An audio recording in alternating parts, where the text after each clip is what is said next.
La revista El Doctor en Casa presenta su programa El Doctor en Casa TV.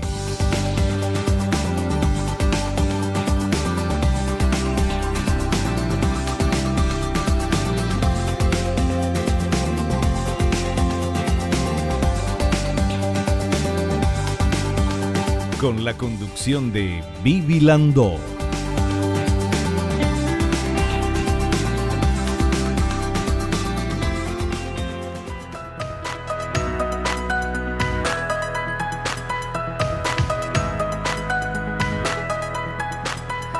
Hola, hola, hola, ¿cómo están todos? Muy, pero muy bienvenidos. Esto es El Doctor en Casa. Hoy vamos a hablar de un tema súper interesante. Vamos a hablar del IPS y vamos a hablar del fortalecimiento constante en la atención médica en esta época tan difícil que es de COVID-19. ¿Con quién? Con el profesor doctor Vicente Battaglia Araujo, él es ginecobstetra y perinatólogo y es presidente del Consejo de Administración del IPS.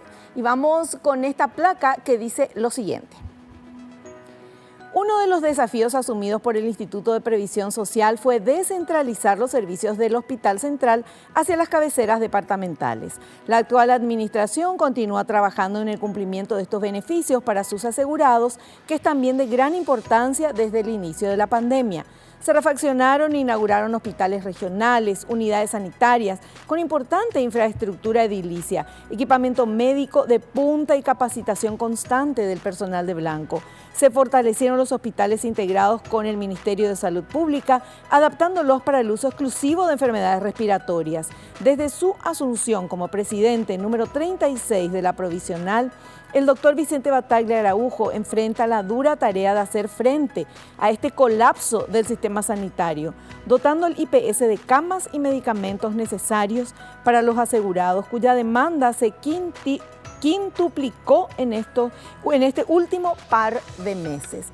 Qué difícil momento le toca al nuevo presidente del IPS poder administrar cuando faltan cosas. Bueno, ¿y cómo lo logra? De eso vamos a hablar hoy y de todo lo que sí se hizo, porque es importante, como decimos siempre, recalcar lo bueno y lo positivo también.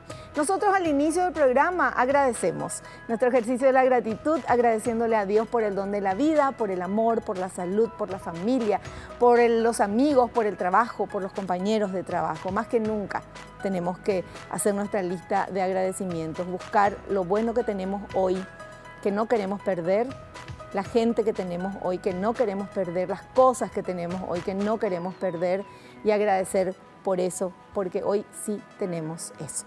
De esta manera comenzamos, agradecidos, yo contigo que estás ahí viendo el programa, comenzamos El Doctor en Casa. Hacemos un pequeño corte, volvemos ya.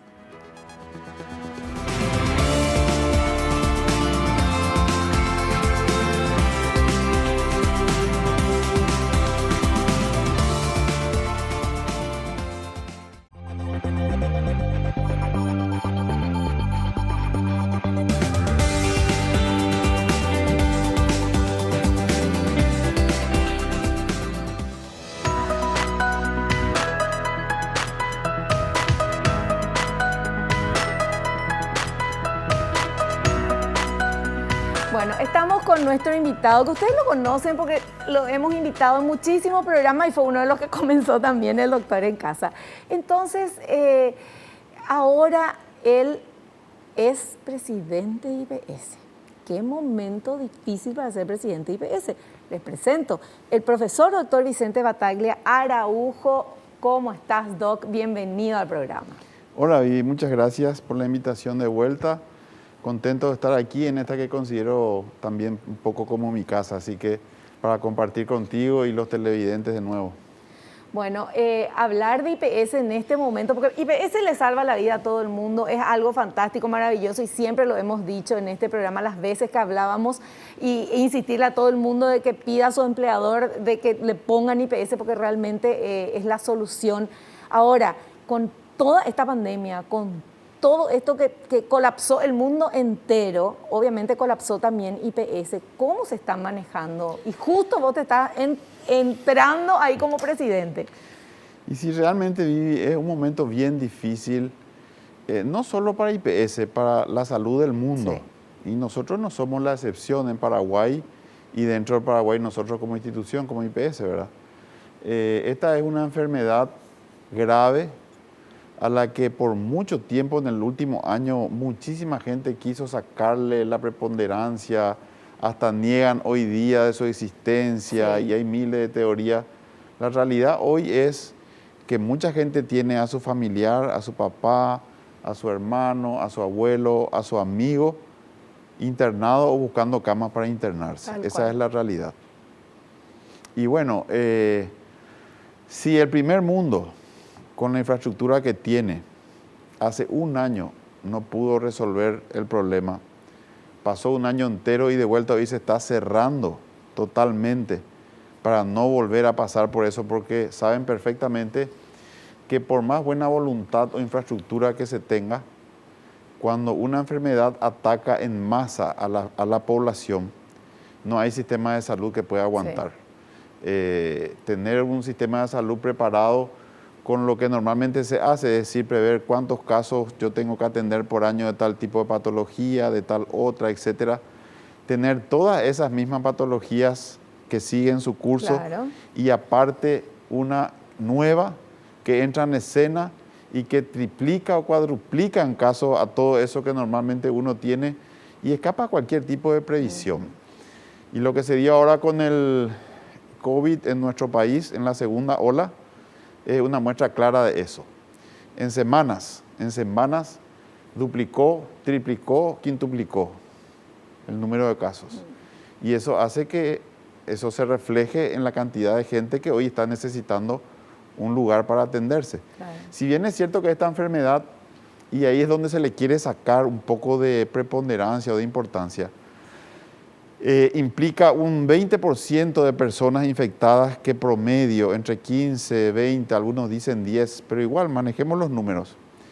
Del total de infectados necesitan una internación y de esos más o menos el 5% necesita una cama de terapia. Claramente si uno todos los días revisa el número de infectados y baja números absolutos, estos porcentajes que estoy diciendo, tiene idea de cuánto es lo que se tiene que esperar en 10 a 15 días que vamos a necesitar tenerle un lugar en algún lado para atenderle. Sí. Y no hay ningún sistema de salud que en 15 días o en un mes pueda multiplicar por 4 o por 5 su capacidad instalada. Eso no existe en ningún lugar del mundo y esa fue la muestra en la primera ola en Europa en su momento. En países como Alemania, como Italia, que tenían los índices más altos de camas de terapia por porcentaje poblacional, igual vieron sus espacios colapsados y por eso que hoy saben perfectamente. Dicen que el inteligente aprende sobre sus errores y el sabio de los errores ajenos. Ellos ya pasaron por esto hace un año y hoy saben que la única solución, aun cuando ya están vacunados, en su gran mayoría, es encerrarse para que el virus deje de circular. Se tiene que dejar de contagiar la gente. Y para que la gente se deje de contagiar, el virus tiene que dejar de circular. Sí. Y el virus circula con la gente. Claro.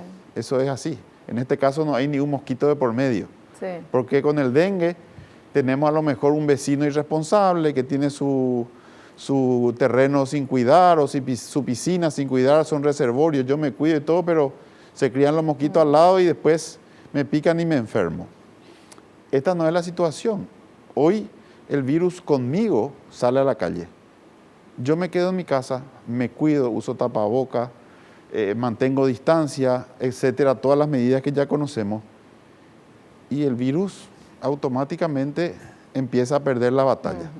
Pero si no somos conscientes de eso y estamos peleando una guerra perdida, porque si la gente no cree que depende de ellos en gran medida, que esta situación no pase todavía a un estatus peor, y poco es lo que se puede hacer, esa es la verdad.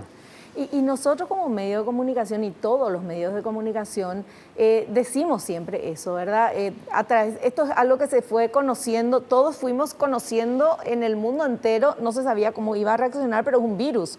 Entonces, el distanciamiento, el uso de tapabocas, y hay negacionistas, hay gente antivacunas, hay gente que sigue saliendo a la noche, farras clandestinas. No estoy diciendo de la gente que quiere trabajar y que dice, no, por favor, no nos encierren, queremos trabajar porque tienen todo el derecho del mundo a hacerlo. Pero hay cosas que uno puede evitar y creo que eso es lo que está en nuestras manos. Exacto, yo creo que lo que acabas de decir es fundamental. ¿En qué sentido? No necesitamos encerrarnos para morirnos de hambre. Tenemos que ser responsables cuando nos movemos. Sí. Necesitamos salir a trabajar, cumplimos estrictamente las medidas de protocolo para prevención. Y no pasa mayormente nada. No hay madera acá para tocar, pero... Botón. Ahí está. Hace más o menos un año que venimos recorriendo el país entero para trabajar fortaleciendo la institución en los distintos lugares del interior del país, igual que en Central. Y no me contagié. Tuve contacto con muchísima gente, pero me cuido. Claro. Y entonces todavía no me contagié. Hay miles de muestras de eso. O sea, gente que estuvo en un auto con personas que estaban infectadas, resultaron positivas, pero tuvieron el cuidado de circular con ellos con tapabocas y no se contagiaron. Sí. Entonces, la realidad es que nosotros tenemos que ser responsables por nosotros mismos y de esa manera somos responsables también con los demás. Claro. Ahora, la consulta es la siguiente. En todo el mundo pasó esto es una pandemia, nunca se esperó algo así, ni los mejores y sistemas. Cada 100 años pasa, dicen. Sí. Y la gripe española pasó hace 100 años. Y no duramos, pueden tener 100 años. Entonces no ya duramos, no tenemos memoria de eso. Así mismo. Pero en este caso, por ejemplo, consulto, la provisión de camas de internación en los diferentes hospitales y las unidades sanitarias. Bueno. ¿Cómo está eso? Porque antes de la pandemia nosotros hablábamos, vos no eras presidente, pero estabas en tu calidad de consejero y siempre hablábamos de todo lo que estaban haciendo, los proyectos, vamos a agrandar esto, vamos a traer más cosas, vamos a tener más camas. ¿Cómo fue eso? Y bueno, hoy yo te puedo decir que ese esfuerzo que se hizo, hoy nos está dando un sustento hasta este momento sin tener que ocupar nada de lo que anteriormente nosotros teníamos. ¿Qué quiere decir eso? Todo lo que hoy en IPS se habla de COVID, internación, camas de internación respiratoria o de terapia, son camas que hace un año no existían. Porque no hay todavía un solo paciente en el Hospital Central con COVID. Es decir, el Hospital Central, nosotros desde el comienzo de la pandemia lo preservamos, lo dejamos como hospital polivalente, es decir, ahí nadie con COVID. Habilitamos el hospital de Ingavi, reforzamos el hospital geriátrico de Bongermini, se habilitó en conjunto con Salud Pública el hospital de Ciudad del Este para dar un respaldo grande a esa otra zona populosa que tiene problemas con el COVID. Y hoy tenemos unas 110, un poco más camas ya hoy, porque en la última semana, 10 días, de vuelta crecimos casi un 20%, sacando recursos de todos lados, haciendo un esfuerzo enorme para habilitar en el cortísimo tiempo tener disponibles más camas, inclusive de terapia. Y todavía tenemos ahora otras 70 que vamos a habilitar en Ingavi también en la próxima semana. Todas esas camas, que son un total hoy casi 110, 115 camas de terapia y cerca de 300 o un poco más de camas de internación respiratoria de COVID, no están en el Hospital Central, están en los otros hospitales, en los nuevos y en el interior. Eso es lo que nosotros ya teníamos. Ahora, este aumento del contagio que duplicó, triplicó y en 3 semanas disparó los consumos de los medicamentos y todo, hizo que haya un desabastecimiento, no solo acá, en el mundo. Igual que el tema de camas de terapia, en el mundo hoy faltan los fármacos que se usan en las terapias. Entonces, hay una cadena que se arrastra ahí de desabastecimiento de lo que nosotros tenemos, porque nosotros tenemos contratos abiertos, tenemos licitaciones adjudicadas para la provisión de medicamentos, pero lo mismo que nos afecta a nosotros en el número de pacientes, afecta también a la industria farmacéutica en la previsión. ¿Cómo va a pensar alguien que trabaja en ese rubro que en un mes un consumo, por hacer un paralelismo, de 10% va a subir al 70%? Claro. Eso es algo imposible de prever. Entonces, desde ese punto de vista también se entiende. Y después aparece de vuelta entonces también la especulación, Sí. la gente con pocos escrúpulos que también aprovecha este tipo de situaciones para lucrar. O sea, hay una serie de situaciones agregadas también, que por suerte no creo que sean la mayoría. La realidad hoy es que hay terribles problemas para abastecerse de medicamentos que se utilizan en las terapias, porque si miramos alrededor, San Pablo, el estado que por sí solo tiene mejor infraestructura en salud pública probablemente en Latinoamérica que en muchos países, está sobrepasado. Colapsado también. No encuentran respuestas. El Brasil cerró toda la salida de cualquier tipo de insumo que tenga que ver con tratamiento de pacientes con COVID. ¿Nosotros de dónde nos proveemos normalmente? Del Mercosur. El Mercosur está cerrado, Argentina se cerró, Brasil se cerró. Chile, que tiene el programa de vacunación probablemente más eficaz dentro de este corto tiempo, hoy también está en cuarentena absoluta de vuelta. O sea, tenemos que ser claros. Esto no es un problema local, no es un problema que llegó y nos avisó que iba a ser así hace 6 meses o hace 1 año. ¿Y por qué se dio ese cambio tan importante? Y yo creo que tiene mucho que ver eso que hablaban en la reunión informativa con la cepa de este nuevo virus que es mucho más contagioso. Sí. Si se venía contagiando a un ritmo determinado, Se aceleró. y eso durante 1 año fue lo que se fue manteniendo, después de fin de año empezó a circular ese otro virus y hizo Esa es la cepa brasilera, la ¿verdad? cepa brasilera, Sí. exactamente. Que es, en su resultado para la persona que se enferma es más o menos igual que la anterior. El problema es que tiene una capacidad de contagio muchísimo mayor que la cepa anterior. Claro. O sea, que para no contagiarnos con la cepa brasilera, tenemos que cuidarnos 5 veces mejor que lo que nos veníamos cuidando, Sí.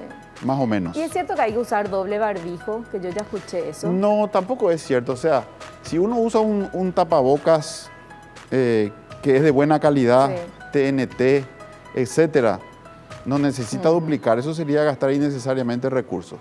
Ahora, si tiene un tapabocas para estar en un lugar en el cual un tapabocas de tela, por ejemplo, Sí. no es suficiente, y bueno, ahí te diría mejor utilizar, más que encimar, utilizar los que corresponden para el tipo de lugar en donde yo voy a estar transitando. Si me voy a un hospital, uno de tela no sería recomendable, Claro. mínimamente el quirúrgico.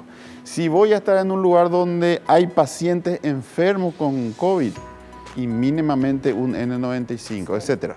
Pero eso está todo protocolizado. Claro, perfecto. Bueno, interesantísimo poder hablar de todo esto con el presidente del IPS. Hacemos un corte, volvemos ya.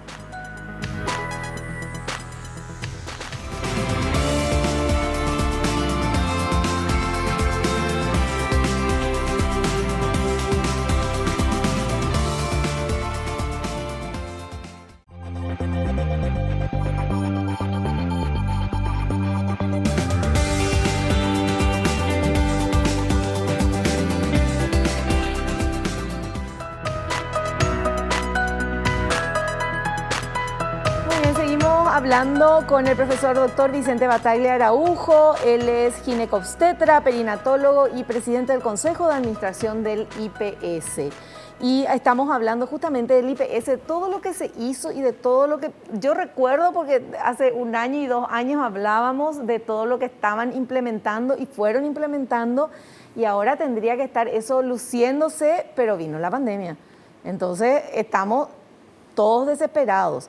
Pero lo que nos dijo en el bloque anterior de que el Hospital Central, o sea, ustedes cuando comenzó esto dijeron, el Hospital Central va a ser el hospital polivalente para todos los casos, pero lo que tenga que ver con enfermedades respiratorias, COVID y todo esto, Ingavi y Guillermini, ¿verdad? Y Ciudad del Este. Ah, y Ciudad del Este, en el interior, en los exactamente, puntos o sea, más bien importantes. separados, sí.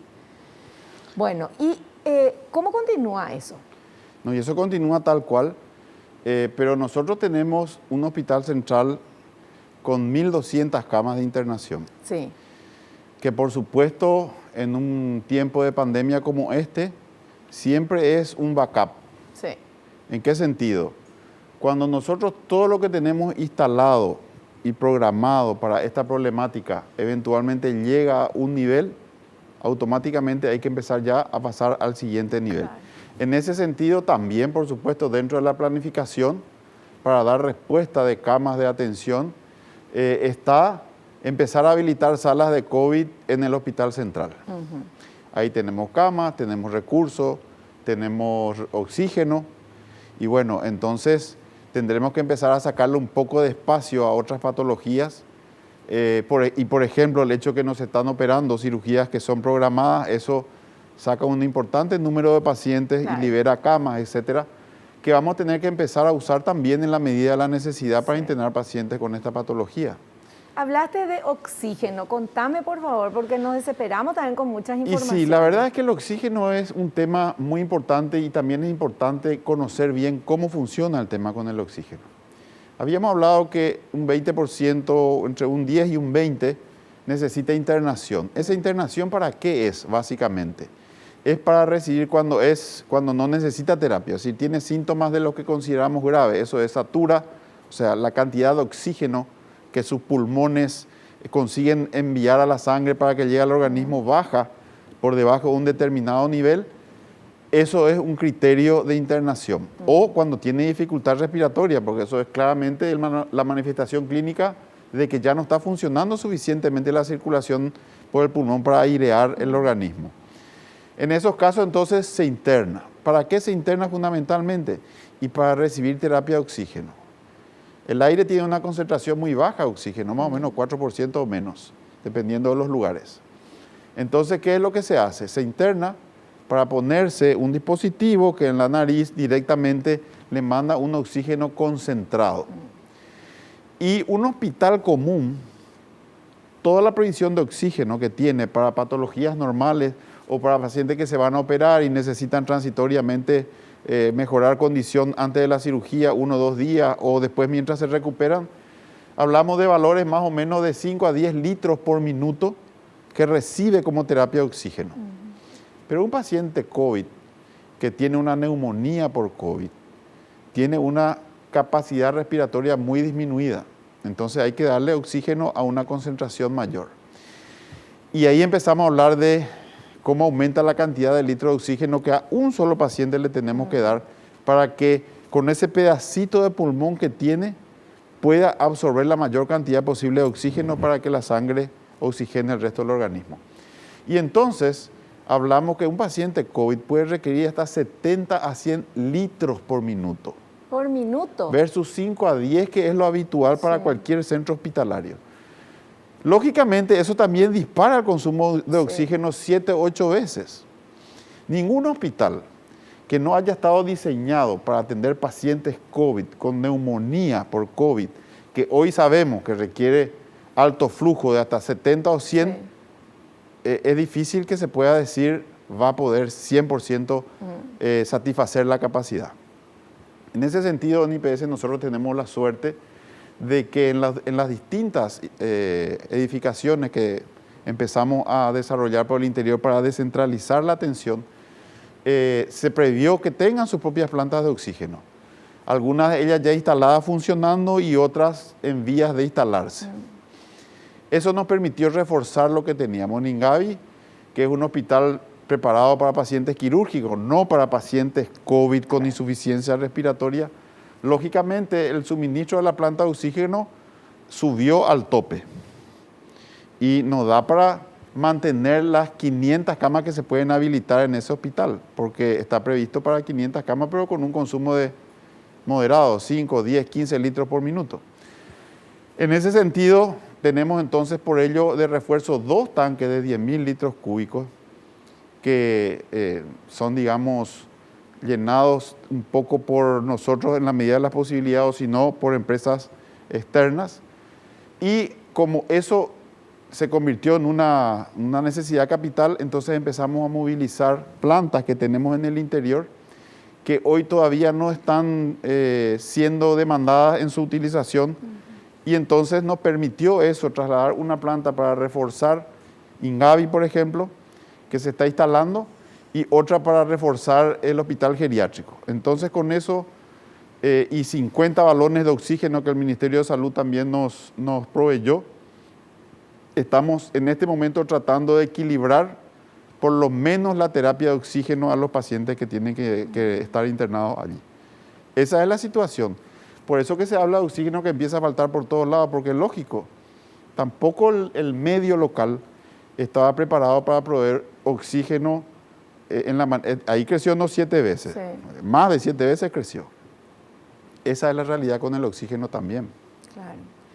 Y el tema del personal de blanco, de los médicos, de las licenciadas que están ahí, que siempre, ¿verdad?, fueron nuestros héroes, pero aún más ahora con esto, porque están ahí, ellos están en la primera línea de batalla, con toda la seguridad que se pueden contagiar, porque están manejando justamente enfermos con COVID.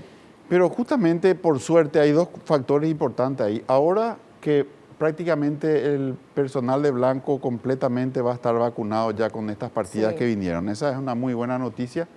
Y en el transcurso de lo que va de esta semana, probablemente ya van a estar alcanzándose casi al 90, al 100% del personal de blanco con las vacunas.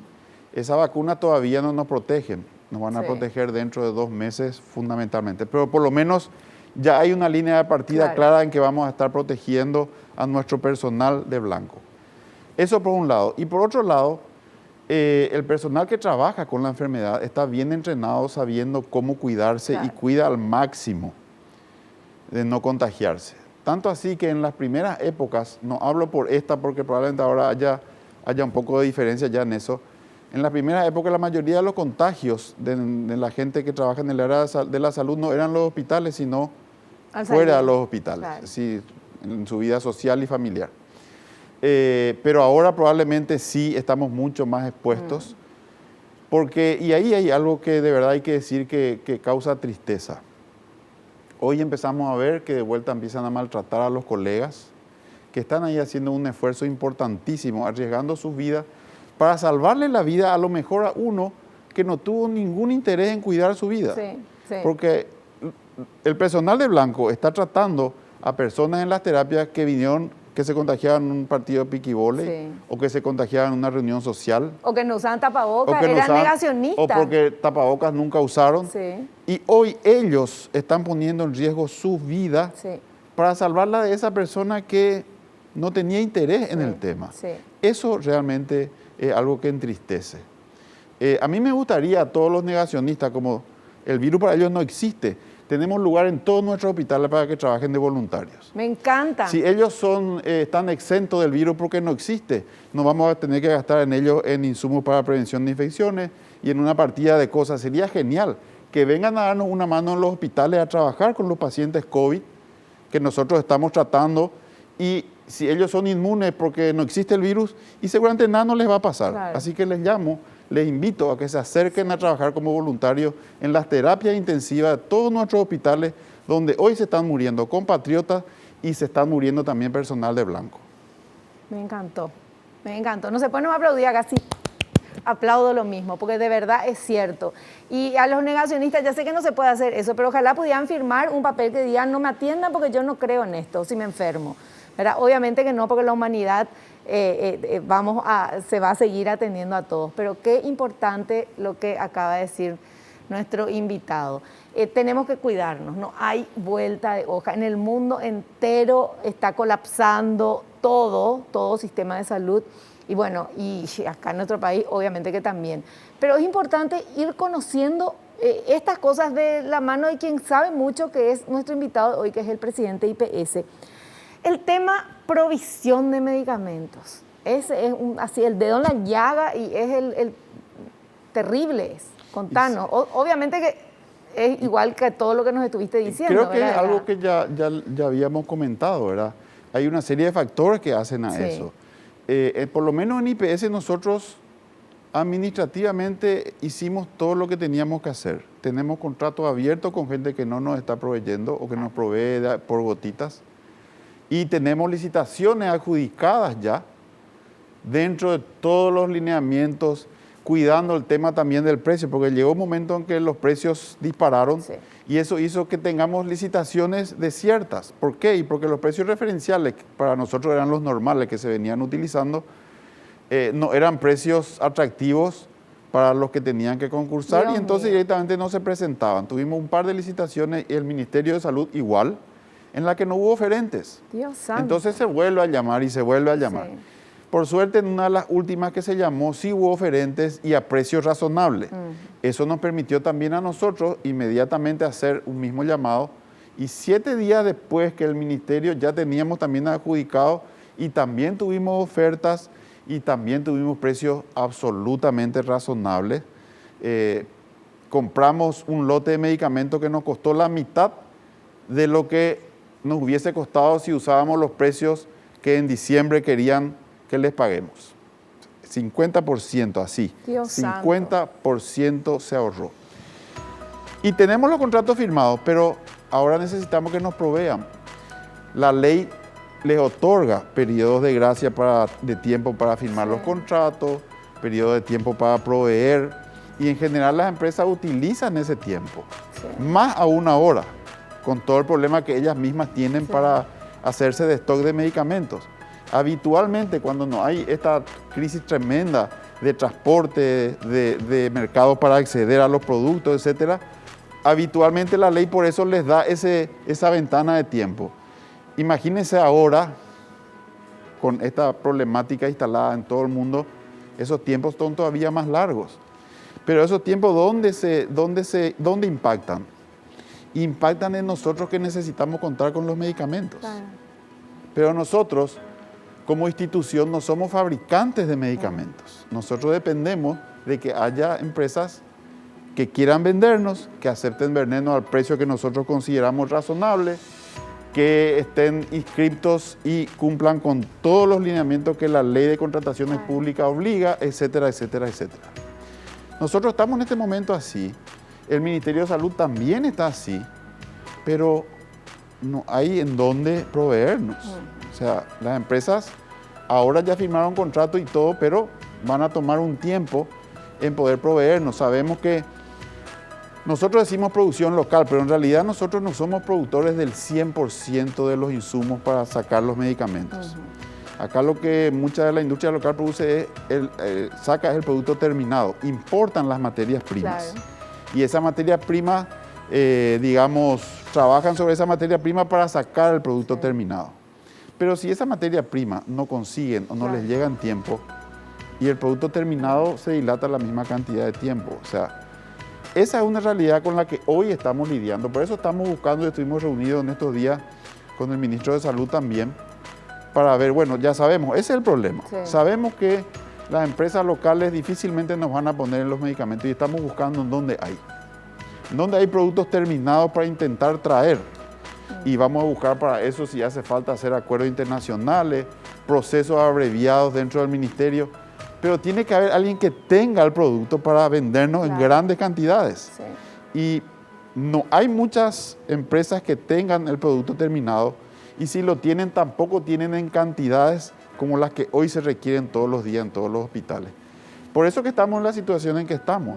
Por eso que es fundamental que dejemos de contagiarnos. Sí. Yo estimo que en un par de semanas más sí ya se va a estar moviendo de vuelta la maquinaria. Es lo mismo que pasó con los equipos de protección hace un año. ¿Se acuerdan que era casi una odisea conseguir un tapabocas? Sí. Hoy en la farmacia, en cualquier farmacia compramos y la cantidad que queremos. Sí. Pasó un año. Bueno, esto es igual. Ahora nos encontramos con que se necesita mucho más que lo que habitualmente se necesitaba. Esto va a hacer que las previsiones entonces se hagan diferentes por el histórico. Sí.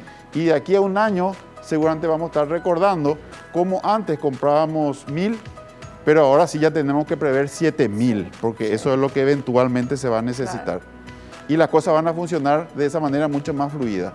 Pero de un día para otro o de una semana para otra, por más que hayan periodistas que nos peguen, que haya gente que no crea, se pone todo el esfuerzo, todo el empeño, pero la realidad es la que manda. Qué difícil tu lugar y qué difícil el lugar de las personas que están buscando y no están encontrando la respuesta. Nosotros vamos a hacer un pequeño corte y volvemos ya.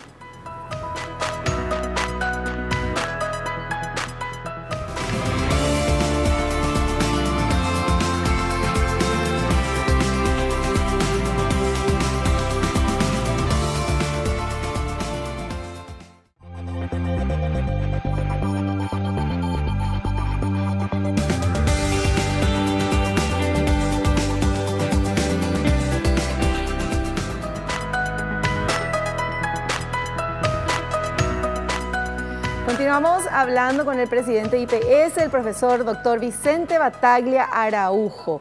Estamos hablando de esta situación que se está viviendo, de cómo está reaccionando el IPS y nos está explicando tan bien. Y yo quiero decirles que realmente lo que les decía, qué momento para ocupar ese lugar, por más que vos siempre estuviste relacionado con todo lo que tenga que ver IPS, pero qué difícil el momento que te tocó presidir. Y bueno, es una prueba de fuego y nos estás contando y se entiende, pero absolutamente hay una lógica en todo lo que decís de por qué es lo que está sucediendo o lo que está faltando, por qué está faltando. Y no es solamente acá, ¿verdad? Es en el mundo entero. Pero lo bueno es que siguen trabajando a full para poder dar una mejor atención y dar la atención necesaria a las personas. Y hablando de esto, ¿cómo se realiza el agendamiento de pacientes ahora? Bueno, el agendamiento de pacientes es uno de los puntos débiles siempre. IPS es una institución extremadamente grande. Tenemos un caudal de pacientes potenciales de un número muy importante. Y eso hace que todos los procesos de agendamiento que se vinieron dando a lo largo de la historia de IPS, que fueron cambiando, tratando de buscar una mejor eficiencia, permanentemente fueron quedando sobrepasados. Sí.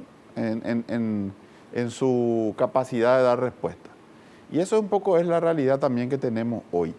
Tenemos herramientas obsoletas para trabajar con este tipo de agendamientos, sistemas informáticos que no nos permiten conectividad ni web, y eso altera muchísimo la capacidad de poder trabajar. Pero en ese sentido hay una buena noticia. Se estuvo trabajando muy fuerte para desarrollar una aplicación internamente en la cual se pueda levantar a la web y uno por la web pueda realizar una serie de cuestiones, de gestiones, tanto del área de jubilación como en el área de salud. Y en el área de salud, que permitiría que la persona que quiere consultar entra a la página web, hace el clic en la zona donde están los consultorios, elige consultorio de qué es el que necesita, se le despliegan los médicos y sus horarios en los días, con los lugares que hay. Como cuando uno quiere comprar un boleto de avión por internet. Sí. Llega al vuelo, llega al cuál es la vía, cuál es la aerolínea, y ahí se despliegan los asientos. Y uno marca, quiero 1, 2, 3 asientos tal día, tal hora. Algo así. Está casi listo. En realidad me dicen que está listo ya como para usarse. Estuvo con una prueba piloto de 1 semana. Aparentemente funcionó bien. Qué bueno. Pero dado el caos que tenemos actualmente, yo no quiero que eso se convierta en una cosa que habilitemos y después tengamos que de vuelta retroceder. Sí. Entonces, le pedí a la gente del área de informática que trabajó con eso ahora, que redoblen los esfuerzos para reprobar antes de lanzar. Claro. Si Dios quiere, pronto estaríamos en condiciones quizás ya de poner eso a disposición. Eso nos va a ayudar muchísimo porque va a descongestionar el tema de que por línea de teléfono solamente se pueda entrar. O sea, uno se agendaría a través de esa app. Así mismo. No entraría a la web, tendría seguramente un sistema con su sistema de ¿cómo te diría? Su número. De catastro propio que tiene el sistema para reconocer que vos sos Vivi la que estás buscando. Claro. Y bueno, certificas tu derecho y entonces te abre la opción de usar un lugar o una plaza de consulta. Y ahí mismo te vas a agendar. El día que es de tu consulta, te vas a ir al hospital, al consultorio que corresponda, te vas a sentar a esperar a la hora que vos marcaste que tenías hora, y se supone que ahí deberías tener disponible tu atención. O sea, ya no es ir a esperar turno y sacar un numerito. Ya no sería presencial. Ya, qué maravilla, qué maravilla. Pero como te digo, vamos a reasegurar. Claro, porque la cantidad de llamadas que van a tener, la cantidad de gente que va a entrar, la cantidad de gente que se va a colgar al sistema, puede hacer que colapse cualquier sistema. Y nuestro sistema, nuestro data center está entre un 98 y un 100% ocupado. ¿Te imaginas? O sea, nosotros hoy necesitamos urgente crecer con nuestra capacidad de almacenamiento. Está en la línea roja ahí arriba. Sí. Entonces, eso también es una barrera. Y bueno, trabajamos con muchas dificultades, pero la voluntad siempre es de tratar de mirar más arriba, tratar de ver el horizonte claro. A mí siempre me gusta decir, es muy famoso, pero yo soy de los optimistas. Sí. Para mí siempre el vaso está medio lleno y no medio vacío. Así que en la peor de las situaciones, que es cierto, me toca hoy estar, y digo que es la peor de las situaciones de salud que tiene historia nuestro país en los últimos 50 años, sí, mínimamente. Sí. Y bueno, es un desafío, lo encaramos como tal, el Señor sabe cuáles son sus caminos, y bueno, hizo que hoy estemos aquí, por algo ha de ser, tendrá esperanza en que podemos colaborar, y es lo que estamos tratando de hacer, con toda la fuerza que tenemos, con la colaboración enorme de todos los, no digo solamente médicos, todos los funcionarios de IPS que están en área de trabajo, que están en área de alta gerencia, están poniendo su granito de arena. Sí. Y es muy importante. Hoy me pasaron una colega que tuvo que suspender aparentemente el festejo del cumpleaños de 15 de su hija por las restricciones. Entonces, todo el catering que era de su cumpleaños llevó al hospital de Ingavi para los familiares que estaban ahí esperando. Sí. Esos son gestos que emocionan así realmente. Mismo. Yo creo que el paraguayo siempre se caracterizó también por eso. Son muy responsables, es cierto. Esta situación que estamos viviendo un poco pasa por la irresponsabilidad. Sí. Somos muy alegres, muy optimistas y vamos por la vida pensando que nunca luego nada puede ser tan malo. Va a pasar. Entonces, eso es una ventaja y a veces se convierte en una desventaja. Pero también es cierto que históricamente, en los momentos en que se necesitó poner lo que hay que poner, el paraguayo dijo, estoy ahí. Así mismo. Así mismo. Vamos a hacer un pequeño corte y volvemos enseguidita, parte final del programa.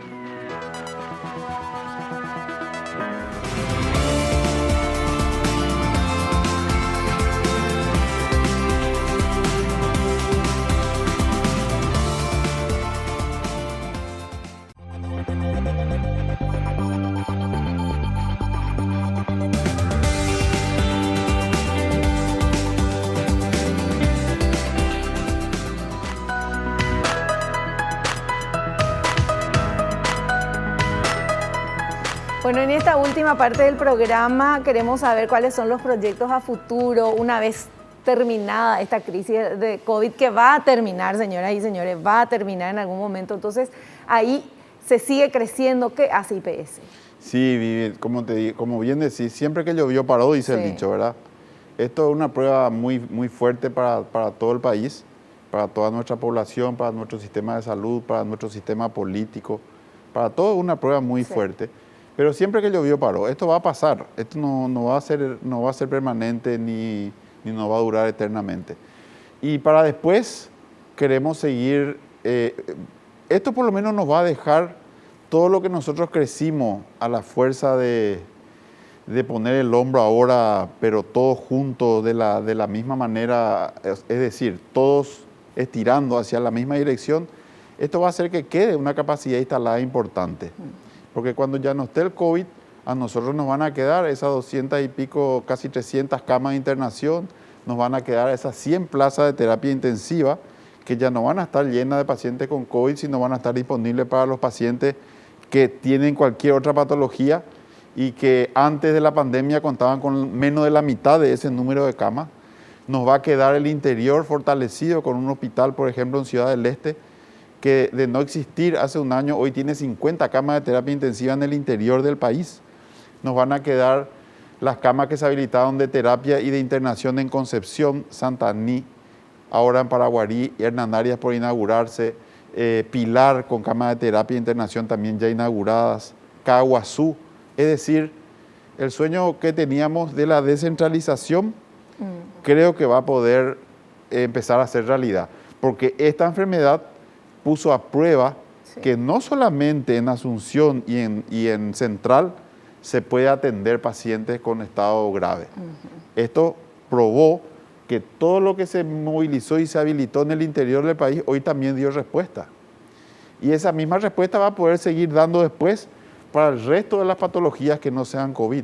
Entonces, para mí el futuro es muy esperanzador. Creo que vamos a salir de esto muy fortalecidos en nuestra red de salud. Y eso es un compromiso también, porque tenemos que darle el mejor uso. Así mismo. Va a ser reconvertir, va a ser capacitar recursos humanos, porque hoy estamos llenando los hospitales de lo que conseguimos, porque el recurso humano también es finito. Claro. Pero una vez que esto termine, ese recurso humano que llegó, vamos a poder nosotros mismos entrenarlo para que rinda de la mejor manera en otras patologías quizás que van a tener como foco de atención. Es decir, tenemos eso y tenemos el proyecto de telemedicina, que de por sí ya iba a permitirnos luego dar un respiro enorme a la falta de especialistas de alto rango, de especialidades chiquitas. Sí. Iba a darle acceso a nuestros asegurados en el interior también. Eso sigue en pie. Hoy está todo un poco en pausa por el tema de la problemática del COVID, pero una vez que eso termine vamos a ponerle de vuelta al play y como te digo, todo lo que hoy ya se agilizó nos va a ayudar muchísimo para eso también poder sacar adelante con más rapidez. Lo que la gente tiene que saber es que nosotros, desde la presidencia, desde el Consejo de Administración, desde todas las áreas de gerencia de salud y las áreas de gerencia administrativa, trabajamos para tratar de dar respuesta a nuestros asegurados. Somos absolutamente conscientes que la institución es de la gente, es del aportante. Ellos son nuestro objetivo principal. Hoy estamos tratando de hacer lo mejor que podemos para evitar que tengamos que lamentar la pérdida de sus vidas. Ese es nuestro objetivo hoy primordial. Y bueno, más adelante va a ser otra vez trabajar para mejorar calidad, para mejorar cobertura, para agilizar el uso de nuestros servicios. Ese es el norte que tenemos en la administración que hoy, digamos, empecé hace un poco más de una semana en uno de los momentos, como sabemos todos, más difíciles de la salud en el país. Así mismo. Bueno, nosotros estamos terminando el programa y yo solamente quiero decirles que el presidente de IPS es una persona honesta, es una persona buena, es una persona trabajadora y que le pido a Dios que te dé la fuerza y la sabiduría para poder seguir adelante y dar todo lo que los asegurados necesitan y precisan. Y que a vos también te dé mucha tranquilidad y mucha paz, porque estás en medio de una tormenta y bueno, te deseo lo mejor. Muchas gracias, Vivi. Hasta que el cuerpo aguante. Así va a ser. Nosotros nos despedimos. Hasta el próximo programa, si Dios así lo permite. Y no te olvides lo que te digo siempre, porque es cierto. Naciste para ser feliz, no te conformes con menos y disfruta de la vida hoy.